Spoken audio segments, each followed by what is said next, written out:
You are listening to Armchair Healthcare, a podcast on pills, placebos, and policy.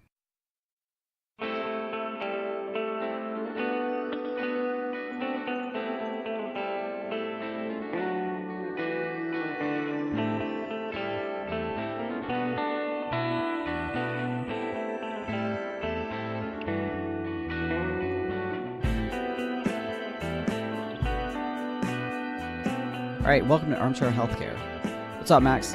Well, there's actually quite a lot, but I will first start on some policy news. So the Mercatus Center came out with an analysis on the cost of single-payer healthcare, notably the Bernie Sanders Medicare for All Act. Let me guess, it's expensive. Oh, yeah, it's quite expensive. So they came up with a 10-year number of that the federal budget would have to increase by $32.6 trillion over 10 years. Mm-hmm. So, about on average 3.3 trillion a year. And just to give you like a sense of how much that is, because that number is just so like enormous, that's equal to the total amount of individual and corporate income taxes collected over the last 28 years. Okay, so people's taxes would go up. Yeah, quite a lot. If you look at it at what the Office of Management and Budget is projecting for like 2022 in terms of corporate and individual income taxes, they project 2.4 trillion coming in from those taxes. And the Mercatus Center analysis, they project an increase for a federal cost of 2.5 trillion. So basically all our taxes would have to double. There is, of course, the counter argument, which is, well, one of the good things from this Mercatus Center analysis was that the single payer would be able to bend the cost curve a little bit. So we actually wouldn't be spending more money on healthcare. It's just a difference of how are we paying for it. Mm-hmm. So instead of paying through your employer or through directly to the insurance companies, you're paying it through taxes. But I think there's like a major issue there would be the transition. How do you go from what we have now to a tax-based system without screwing a hell of a lot of people? Because let's just look at kind of history. I mean, this transition pretty much relies on socialist version of trickle-down economics. So the employers will get basically a big boon. Instead of having to pay a lot of money for all their employees' healthcare, they don't have that expense anymore. Well, I think we deserve that money to pay our new taxes. Yes, we do. But history does not show that employers will actually increase our salaries and wages, etc., to cover those new taxes because of that big boon. Are you saying that employers aren't aligned with the rights of workers? Their best interests? I believe people work in their own self-interest. So their own self-interest, not other people's. Just to give you some numbers here. Under Obama, the after-tax corporate profits as a percentage of GDP reached the highest level since the Hoover administration, while employee compensation as a percentage of GDP was at the lowest since the Truman administration. In other words, corporate profits going up, employee salaries going down, at least as shares of the GDP. Mm-hmm. You also saw that since 1979, productivity has risen 64.9%, but hourly compensation has only increased by 8%. So, yes. Generally, if employers get more money, they don't give it to us. And then, if you even just look at the data from the most recent tax cuts, Americans for Tax Fairness, they counted that corporations are spending 95 times as much on stock buybacks as they are on increasing wages. And also the kind of one of the points of single-payer healthcare is to actually increase equality. Mm-hmm. That's generally kind of like what the progressives want. This is one of their main goals. I actually think this will increase inequality. Because you're going to have, corporations are going to have higher profits, their stocks are going to go up, so the people who own the stocks are going to get wealthier, while the people who aren't wealthy will have higher taxes, less discretionary income, and possibly worse healthcare. So there's actually going to be an even bigger divergence. Because one of the ways that you're able to bend the cost curve, at least in this Mercatus analysis, is through less payments to hospitals and doctors. Oh, I definitely think that has to be part of the equation. Because let's face facts, like without actually controlling costs, because I think the big thing that people complain about is not that the government isn't paying for healthcare, but that healthcare cost too damn much. So I think whether whoever is paying for, like you've sort of broken out here, it's going to cost roughly the same. It might be a little bit cheaper if we just switch to single payer and the government pays for it. But that's not really the problem. The problem is it costs too damn much. So until we start addressing that, we can either address that through a single payer system because we bring it all under one roof. One person paying for it, they can pay whatever the hell they like. Or you can address it with cost controls or something else, some other mechanism. But that's the real issue at stake here, not whether the government or whether private insurers actually pay for it. Yes, I mean, that is kind of the problem. And single payer is one of the ways they're trying to fix it. And kind of my argument is an unintended consequence is it's going to be hurting some of the people they're trying to help because, with these whatever cost controls, cutbacks in hospital payments or doctor payments, doctors are going to be making less. Nurses are probably going to be making less. Doctors should make less. I'm just going to come out and say that. I think doctors should make less money. No, but then there's going to be less doctors. There's going to be less hospitals. They'll probably be harder. It'll be more difficult for a lot of people to access healthcare. But the reason rich, why, to be frank, the reason why there's not as many doctors as there could be, and the reason why doctor pay is so high, and also why there's so many demands put on doctors, is because that's by design. That's by design by the American Medical Association, totally. because they only credit a certain number of institutions, and they only allow a certain number of degrees every year. Yes, the AMA is a giant cartel. Mm-hmm. Yes, I completely agree with that, and it should. We need to liberalize probably licensure. Mm-hmm. Although, to be fair, they have done that in like certain places, and I think I mentioned that in a previous podcast. Like I know in like Massachusetts, there's a lot more physician assistants out there, like dealing with the patients instead of doctors, but they don't have the education. Mm-hmm. And that's actually caused a lot of problems when people, have some weird infection and they're like, oh, you just have strep. And it's actually something more obscure and you need a very specific antibiotic for it. I think, though, that pay is a very strong incentivizer for people to become, doctors or even nurses, really. And we start cutting that, there's going to be fewer. And then, but, the wealthy, I mean, we've already seen a lot of doctors become cash pay only, so no insurance, or, concierge physicians. Mm-hmm. So the wealthy are still going to have access to that, but the less well-off are going to have less access. So I can see the system. Well, the wealthy are always going to have more access to care. I mean, there's no, but this will make it worse in terms of a differential. Well, my take on this is that, frankly, it's been done a lot of times, right? So, like, this has already been implemented. There might be some bumps and everything else like that. There's nothing really unique to the American system that precludes a single-payer system, anything else like that, or really any necessity for, per se, a single-payer system to control costs. We just need to control costs one way or another. One of the aspects of that is how much hospitals and doctors get paid, and of course pharma is in there too. But yeah, you can't talk about bringing down the cost of healthcare without actually saying some people are going to have to get paid less. I'd be perfectly happy with some of these hospital administrators getting paid less. Some of those guys get paid 7-figure incomes. I remember there's one recent, like, a reporter found like a hospital in like Pennsylvania, right? Just like Wilkes-Barre or something like that, just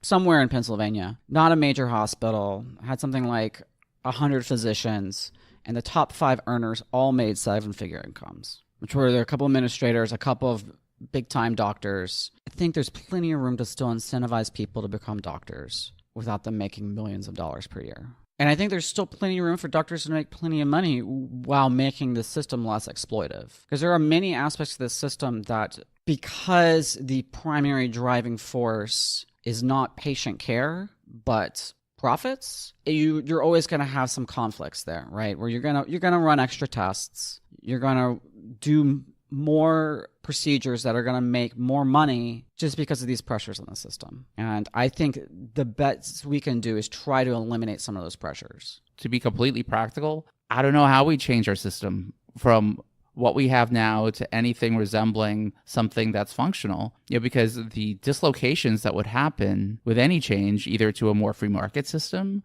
or a socialist system, I think would be pretty great. A fair number of countries have done it. Healthcare as a percentage of GDP was probably much lower when they made that change. So I think it was probably less abrupt. Right now, where are we? Like 16, 17, 18% I heard GDP? 20 the other day. Yeah. So like taking 20% of the economy, or really maybe 10%, because like Medicare is already, a public option, whatever, and it's a lot, and changing it to Medicare for all, it's going to be super disruptive. Yeah, it might be disruptive.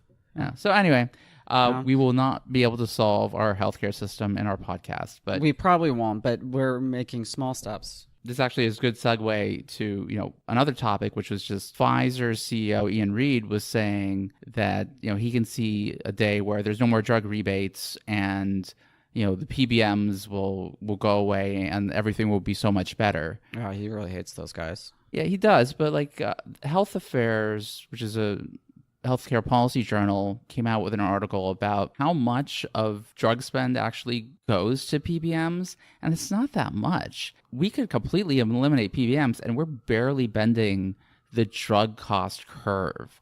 It's still the drug companies just overcharging. I mean, look, I remember when I started in this business, the most expensive drug, other than Sterizyme, which was for like ultra orphan, was like Enbrel at $20,000 a year. And then it's just kept creeping up because they have this monopoly pricing, patents that extend forever. You got Hatch-Waxman exclusivity, you got biologic exclusivity, orphan drug exclusivity.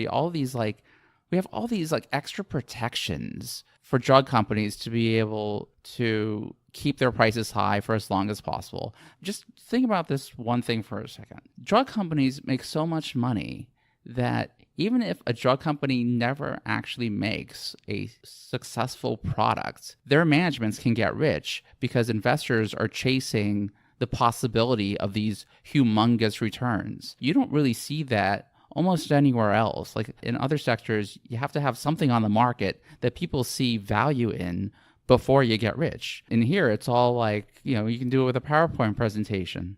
I know. That's why it's so ripe for abuse, so ripe for some of these frauds and whatnot that we always talk about. Yes. Oh, and speaking of frauds, another nice segue. So there was a report by Cornerstone Research, which accumulated a bunch of data from the SEC on the Securities Enforcement Empirical Database, SEED. Basically, they just counted the number of disciplinary actions by the SEC against public companies. It's fallen dramatically since really the second half of 2017. So they had 15 actions in the first half of 2018. In the first half of 2017, they had 45. So it's fallen by 67%. Everyone's talking about, the SEC will certainly come after this company. No, they're not. They don't really do that much anymore. And if you're thinking that they're going to do anything for healthcare, 2/3 of the companies that they went after were in finance, insurance, and real estate. Healthcare is in the other category, and the other category was a whopping 0% in the first half of 2018. To be fair, and I'm not going to defend this, because definitely they should go after healthcare frauds. But these SEC guys, they're banker types. They understand finance and real estate and these topics, so they can see that and say, I can tell you're lying to investors. But it's a lot harder to tell if you're lying to somebody about stuff that nobody understands, i.e. like biotech and healthcare. Oh yeah, I agree. They need to invest in healthcare analysts, because it's really easy to spot a fraud if you're just looking at numbers and like, hey, these numbers don't add up, and you're saying that you made 400 million when you made 4 million. Mm-hmm. Like, that's pretty easy. But like to kind of parse what they say about what the FDA told them and what the FDA really told them, or stuff about clinical data and misleading people with subgroups, or making something sound like the primary endpoint when it wasn't the primary endpoint, that's not something the SEC really can do. I mean, they really just go after, or it seems they really only go after the companies that make the news. So they go after Theranos. They go after Shkreli. But how many of these like fraudsters that have been in business for like decades are still around? Yeah. I mean, everyone knows they're liars, and nothing happens. I mean, yeah, that would be nice. It would be nice to have some oversight over the markets, that sort of thing. Let's talk about poop pills. Poop pills. All right. So we're always trying to figure out what the next big thing is here. And one of the things we've been batting around here for a while is the microbiome, right? So you'll hear all sorts of great buzzwords about the microbiome, right? Stuff like really there's more cells in your microbiome than there are in the whole rest of your body. Is maybe true. Let's be frank right here. Microbiome is your shit. So all microbiome talk is about poop. It's all about poop. And the problem with the microbiome in general in terms of research is that people have linked it in one way, shape, or form through some tenuous evidence to everything. Everything under the sun has been linked to your microbiome. The issue is because a lot of things in your life are affected by what you eat. And a lot of things in your life are reflected by what you eat, right? So there's causation and there's correlation on both sides of this. And so if you have overall very poor health, chances are you might be eating very poorly too, which is going to be reflected in your poop, right? So you can find correlations and stuff there. Like people with heart disease have a different microbiome profile. It's because they eat hamburgers every day, right? So you'll find all these correlations, but then you'll find people coming up and mixing up the correlation and causation saying, if we just put in a different bacteria into your poop, we can cure heart disease. Or give you someone else's poop. Yes, that's really how they do it. They give you somebody else's poop. They find somebody without heart disease, and they take their poop and they give it to you. You know, I actually think this might have some legs for certain things, mostly digestive problems. And maybe some C. diff. Maybe combat some C. diff here because that's basically a poop problem. That's usually like one of the end stage therapies, or not end stage, but like later stage therapies for it is, other people's poop. Yeah. I mean, C. diff is basically caused by wrecking your microbiome by, taking antibiotics and stuff like that. So they give you some healthy poop. I think everyone should be, concerned with their poop health. Do they use baby poop? No. Whose poop do they use? How do they know? Healthy individuals. They just donors. They have poop donors? They have poop donors, yes. This is a thing. Do they have like a deal with Exact Sciences? Ooh, that's pretty smart. Just it's recycling. It's a different revenue stream for Exact Sciences that's been underappreciated. Yeah, well, I mean, they were down 20% after hours yesterday, so maybe they could use a new one. Yes, they might need a new revenue stream. Everyone underestimates the secondhand poop market. Let's be clear. The one thing that I wanted to get across to our listeners is that if you see a microbiome company, they're all about eating poop. Well, they're not all about. I mean, some actually do. I believe they are looking to. They actually have like drug targets that affect the microbiome. They're not pure just poop in a pill companies. Most of them are poop in a pills companies. Well, I saw a pretty interesting one just recently that came across my radar where they were putting genetically engineered bacteria into people's microbiomes to regulate the microbiome or to replace something that's missing from like an enzyme replacement type system by using bacteria in your gut, which I think is pretty neat. Yeah, that is I pretty think cool. that might actually work. Yeah, that's all I got for poop pills. I mean, I just noticed that like Eric Topol was a leading physician. Yeah, that guy's great. Everyone should follow him on Twitter. Yes, he actually has one of my favorite Twitter accounts because he always just tweets like really interesting studies he finds in journals, and one of them was just about the usefulness of AI in the actual practice of medicine. This is for like on the diagnosis side, right? Yeah, stuff like diagnosis, when should people be approached for like palliative care, all these different things. So in none of the studies did AI actually help in any significant way. Yes, because that's the thing with AI.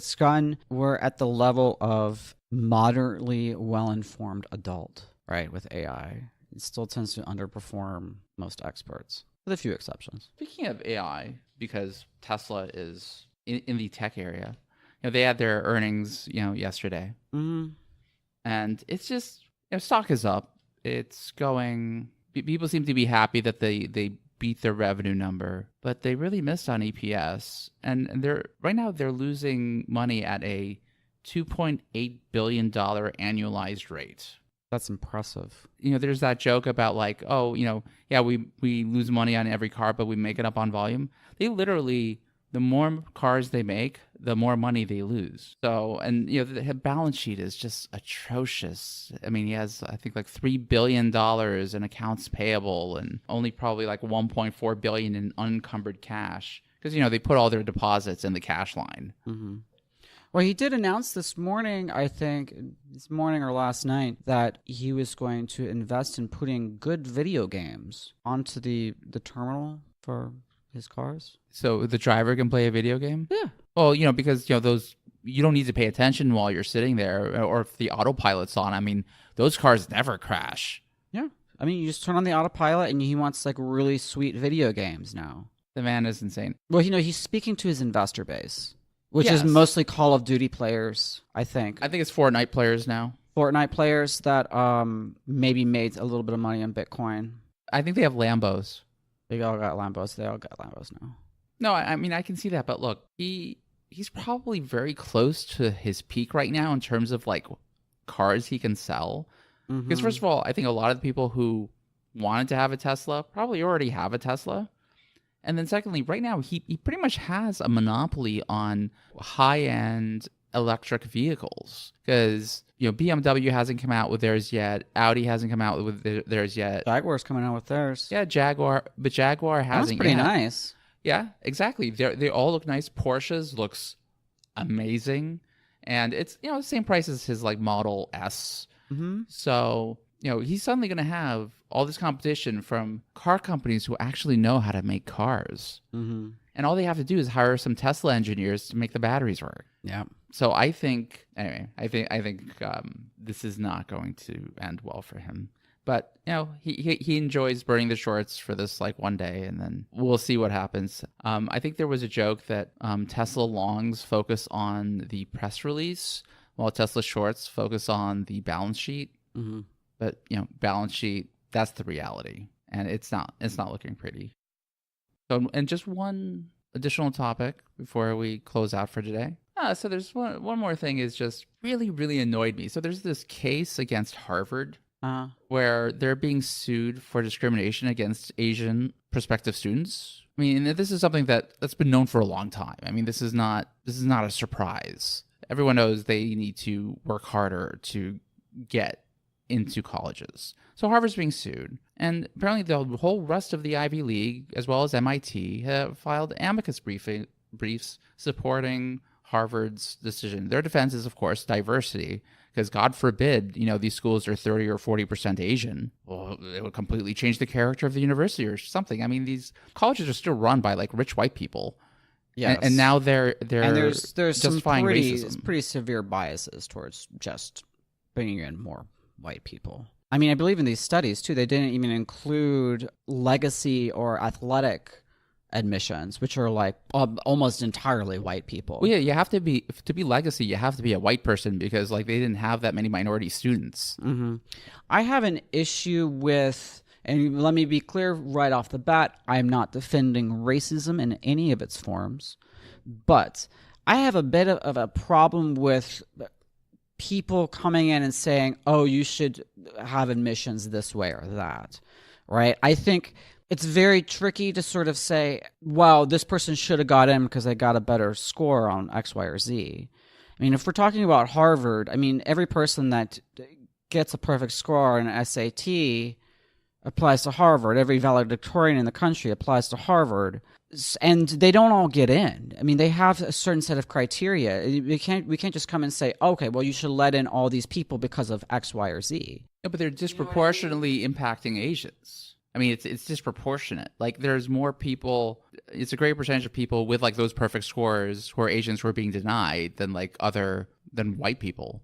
And it's basically the same thing they did to Jews like 100 years ago. Like Harvard used to have a quota with Jews. I think Penn was like one of the first to really allow Jews en masse, and now that's why it's kind of like the Jewish Ivy. They have this history of this, and now they're just continuing it. And I do alumni interviews for Penn. Frankly, I think like 80 to 90% of the people I interview are Asian, and they're amazing. Like they are some of the most mature high school, like mature, well-spoken, high school students I ever met, they're involved in like a gazillion clubs. They're really sacrificing their childhoods, for a chance to get into good schools. A lot of them come from poor immigrant backgrounds. So it's like, they're not like just children of doctors who are whatever, have tutors, up the yin yang. These are kids who have to work really hard. They've come from nothing and they're still denied. It's like, just based on a socioeconomic argument, for you to be able to achieve this much, being poor, I would think, based on what the Ivy League has historically said are the criteria, that should be something that gets you in.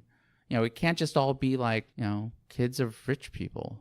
Mm-hmm. Well, yeah, but that's what it is. Let's face facts. I mean, the real thing that the Ivies want to maintain is they want their students to be successful. And the number one thing that leads to the success of any given student is how much freaking money their parents have. Let's face facts. That is the number one determining factor in your success in life, is how much money you were born with.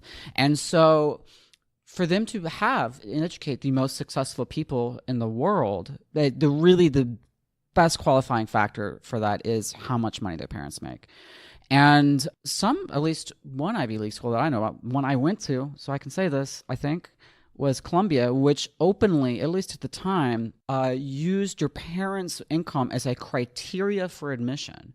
They were the only ones that actually admitted this, right? So they wanted to make sure that your parents could pay for it, right? But don't they give scholarships? Well, they didn't. That's not really their concern. What they want is the money not only now, but in the future with their endowment. That's and true. They want students that will give generously to the endowment in the future. The kids of rich people, and that's what it boils down to. So, I mean, there's all sorts of shady discrimination that goes on. For instance, I like to bring up, I went to high school in the South at a public school. It was one of the best public schools by ranking in the whole country, not by sheer quality, but because we were in the middle of the Research Triangle Park in North Carolina. Nobody ever got into an Ivy League from my school. Nobody. Right? We had one of the highest rates of AP test taking and all this sort of stuff anywhere in the country at a public school, but no one gets in. They don't let in people from the South historically, right? They just sort of discount that whole area. Is it an accreditation issue or something? No. Just prejudice. A lot of people in the South, they're not legacy people generally. What does Harvard know? It's just some stupid high school in the South. But it's just really, really rare, even though we had like lots of superstars. Well, speaking of the legacy issue, it's not like it's not just something that's like understood that if you give money, your kid might, have a better chance of getting into the school. Mm-hmm. They actually say that in their pitches. Like, I used to get a ton of calls from the Penn Fund, Mm-hmm. and they would say, well, do you want your kid to come to Penn? It would be very helpful if you gave. And it's like, are you even allowed to ask me this? I mean, they just made it very explicit. Mm-hmm. Luckily, I said no enough that they stopped calling me. I just do the alumni thing now. Yeah. So this is always what I keep in mind when I see, where people went to school. And you have to keep in mind that it's not really indication of performance. And once you get there, then you're basically set at any one of these schools. The grade inflation. Because of grade inflation. This I also experienced firsthand. I'm going to tell a little story about one of my students, because I, TA'd and whatnot at Columbia. And one of my students, I was teaching Orgo Lab. I had a student that didn't show up to the first 3 labs. We had maybe 6 or 7 total. And so I sent him a message. I was like, listen, you got to show up. You're going to run out of even times, because we had times to make up these labs and everything else like that, because sometimes people miss them. And I was like, listen, you got to actually start showing up to class. You're going to fail this course because you're not going to have time to make it up. He sent me some sob story about how he had to, he really needed this for medical school, and how he was like meeting with doctors and stuff like that to improve his medical school application. And that's the reason why he couldn't come in. And I was like, well, dude, you got to do Orgo Lab if you want to get into medical school. You got to get good grades, right? You actually have to learn some of the subject matter. You got to show up. Yeah. So I scared him enough that he actually showed up for 2 more of the 3 remaining labs. He showed up for a makeup. He didn't complete all his lab work. And so about, you got a fair amount of it done. A lot of it was, just garbage. And I went to the faculty running the lab and said, hey, this guy, he's a fail. He didn't do the work, right? You can't give somebody, even if you got 100% of what he did, you'd be at 60% maybe. And they're like, oh, no, cannot do that. And I was like, what? No, we don't do that. They hadn't failed anyone for any subject in chemistry for 3 years, roughly coinciding with when the department got sued. Right? They got sued because they failed somebody, and that would adversely impact their ability to get into medical school in the future, and that was unfair. And so they, as a policy, did not fail anyone. And so even against my wishes, they gave this guy a B. He got a B. Yes. That's ridiculous. I mean, at least give him like a C minus. He got a B. Yeah. I mean, look, there's that website, I think gradeinflation.com, and you can look up grade inflation over time for all these schools. I mean, it's atrocious. I think at Yale, 2/3 of grades are A's. Mm-hmm. I mean, that they don't really need to do any work. So they go there, they spend $70,000 a year of their parents' money, party their butts off, and then get their degree and go to some business school, law school, and then whatever. Yeah. That's what they do. Yeah. Continue to think that they're much brighter than they actually are. But it's not a bug of the system. It's by design. I don't know if it's by design. Oh, very much. See, I think this should be, education in general should be a democratizing influence, whereas this is standing in opposition to that and maintaining this sort of stratification of our society. Yeah, no, it needs to be meritocratic. So even if you're a poor Asian with no links to the university, you should have as much chance to get in as someone with Roman numerals after their name, who has a building named after their family on campus. But anyhow, what else we got? No, I think that's all for today. Thanks everyone for listening. Please subscribe, and if you can, please review us on iTunes. Yeah, tell all your friends, because this is a great podcast. It is a great podcast. It is a great podcast. All right, see you next week. Bye.